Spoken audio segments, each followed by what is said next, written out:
Alhamdulillah Rabbil Alamin Wabihi nasta'inu ala umurid dunya waddin Wassalatu wassalamu ala asrafil anbiya'i wal mursalin Wa ala alihi wa ashabihi wa man tabi'ahum bi ihsanin ila yaumiddin.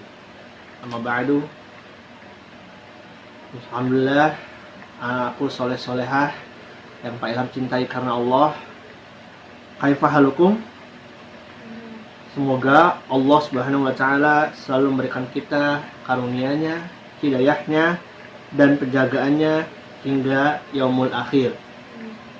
Pada kesempatan kali ini, insya Allah Pak Ilham akan melanjutkan materi yang kemarin telah disampaikan, yaitu tentang iman kepada Rasul-Rasul Allah.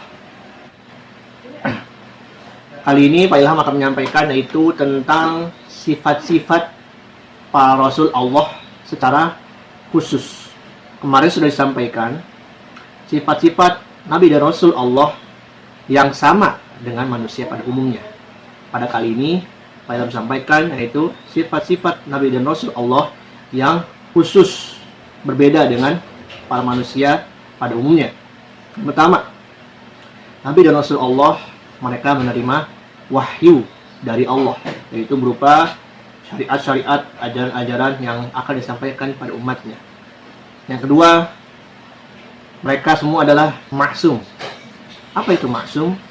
Maksum adalah orang yang dilindungi dari perbuatan maksiat, atau orang yang terhindar dari perbuatan-perbuatan buruk. Yang ketiga, para nabi dan rasul mereka meninggal di tempat mereka terakhir hidup.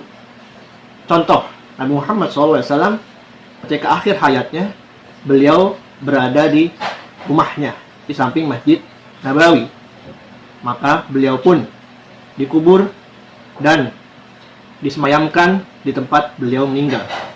Begitu pula contoh yang lainnya, Nabi Sulaiman alaihissalam, beliau meninggal pada saat sedang berdiri di Masjidil Aqsa, Al-Quds, Palestina. Maka beliau pun dikuburkan di sana juga. Yang keempat, yaitu bumi tidak akan memakan jasad mereka. Maksudnya adalah mereka, para nabi dan rasul, jasadnya tetap utuh sampai hari kiamat. Yang kelima, yaitu mereka mempunyai sifat-sifat utama para nabi dan rasul. Yang pertama adalah sidik. Apa itu sidik? Sidik adalah jujur dalam penyampaian dakwah kepada umatnya. Yang kedua, amanah, yaitu dapat dipercayai. Yang ketiga adalah tabligh.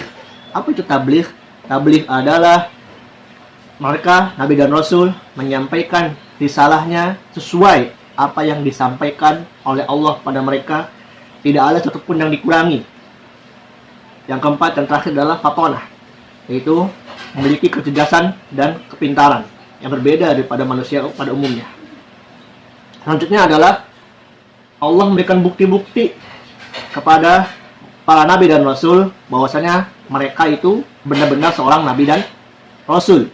Yang pertama adalah Allah memberikan bukti secara murni atau tidak murni, secara lisan maupun tidak lisan.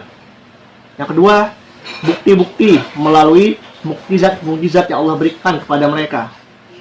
Yang ketiga adalah bukti bahwasanya mereka seorang nabi adalah terdapat penyampaian dari nabi sebelumnya bahwa akan ada nabi yang akan datang.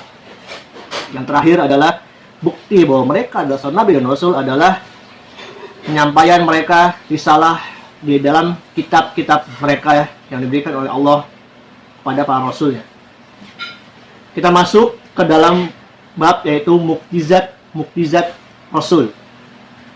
Mukjizat di sini adalah yaitu kemampuan luar biasa yang dimiliki oleh para nabi dan rasul yang tidak dimiliki manusia pada umumnya. Sekali lagi, mukjizat adalah suatu kemampuan yang luar biasa yang dimiliki oleh nabi dan rasul di luar kemampuan manusia pada umumnya. Mukjizat hanya diberikan kepada nabi dan rasul. Mukjizat juga diberikan atas izin Allah. Apabila tidak melalui izin Allah, maka tidak adalah mukjizat. Berikut ini adalah beberapa contoh mukjizat yang Allah berikan kepada para nabi dan rasul. Yang pertama adalah Nabi Nuh alaihissalam. Beliau Nabi Nuh alaihissalam diberikan mukjizat oleh Allah Subhanahu wa taala, yaitu dapat membuat perahu atau bahtera yang besar untuk menampung orang-orang yang beriman dan para hewan-hewan masuk ke dalam bahtera tersebut.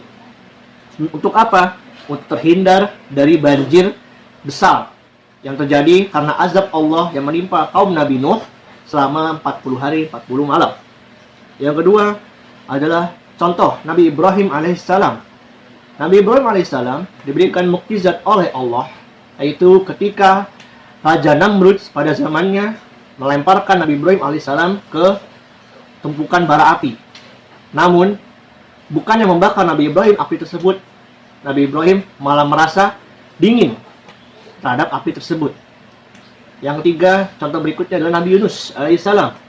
Nabi Yunus alaihissalam diberikan mukjizat oleh Allah, yaitu ketika ditelan oleh paus hidup-hidup, Nabi Yunus dapat bertahan hidup di dalam perut ikan paus selama 40 hari 40 malam dan dikeluarkan dari paus dalam keadaan sehat walafiat. Yang keempat, contoh selanjutnya adalah Nabi Musa alaihissalam. Nabi Musa alaihissalam termasuk yang Allah berikan mukjizat yang cukup banyak.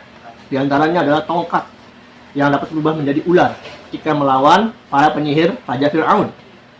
Yang kedua, tongkat Nabi Musa ketika dipukulkan di tengah lautan, di batu, maka laut tersebut terbelah menjadi dua, membentuk sebuah daratan yang pada saat itu Nabi Musa dan Bani Israel sedang dikejar oleh pasukan Raja Fir'aun. Maka Allah menolongnya, memberikan mukjizat, membelah lautan dengan tongkat Nabi Musa. Maka lautan tersebut terbelah menjadi dua. Di situ ada jalan untuk mereka lewati. Yang ketiga adalah tangannya Nabi Musa alaihissalam terlihat lebih bening, lebih bercahaya daripada tangan manusia yang lainnya. Yang keempat adalah Nabi Musa diberikan sebuah kitab, yaitu adalah kitab Taurat. Selanjutnya yaitu mukjizat Nabi Isa alaihissalam. Mukjizat Nabi Isa alaihissalam termasuk juga mukjizat yang Allah berikan cukup banyak kepada beliau Nabi Isa. Di antaranya adalah Nabi Isa alaihissalam dapat membuat seekor burung dari tanah liat dan ditiupkan ruh kepada burung tersebut, lalu burung tersebut hidup dan terbang. Yang kedua, Nabi Isa alaihissalam pula dapat menyembuhkan orang yang buta dan dapat menyembuhkan orang yang berpenyakit kusta. Karena pada saat itu penyakit kusta termasuk penyakit yang paling berbahaya pada zaman Nabi Isa alaihissalam. Yang ketiga adalah Nabi Isa alaihissalam pernah menghidupkan orang yang sudah mati atas izin Allah untuk hal tertentu dan dimatikan kembali oleh Nabi Isa atas izin Allah. Yang keempat adalah Nabi Isa alaihissalam diberikan sebuah kitab oleh Allah, yaitu adalah kitab Injil yang kita kenal sekarang. Terakhir adalah mukjizat dari Nabi kita, yaitu Nabi Muhammad SAW. Mukjizat yang pertama adalah mukjizat yang terbesar yang dimiliki Nabi Muhammad SAW, yaitu berupa kitab yang kita sampai saat ini sedang kita pelajari dan tidak akan pernah berhenti sampai hari kiamat, yaitu adalah kitab suci Al-Quran yang isinya berupa rahmat, berupa obat, dan segala macam jawaban yang ada di dunia ini terjawab semua di dalam Al-Quran. Mukjizat selanjutnya yang dimiliki Nabi Muhammad adalah terbelahnya bulan ketika ditunjuk oleh Rasulullah SAW. Pada saat itu, ketika Rasulullah menunjuk pada bulan terbelah menjadi dua dan disaksikan oleh seluruh orang-orang yang ada di Jazirah Arab. Yang ketiga, yaitu mukjizat yang dimiliki Rasulullah SAW adalah Rasulullah khusus, Nabi yang hanya diberikan oleh Nabi Muhammad bisa memberikan syafaat ketika nanti di yaumul akhir. Tidak ada Nabi selain Nabi Muhammad yang dibolehkan memberikan syafaat kepada para manusia ketika di yaumul akhir. Mungkin cukup sekian dari Pak Ilham. Kurang lebihnya mohon maaf. Yang salah terdapat dalam diri pribadi Pak Ilham dan tidak pernah sempurna sampai akhir hayat.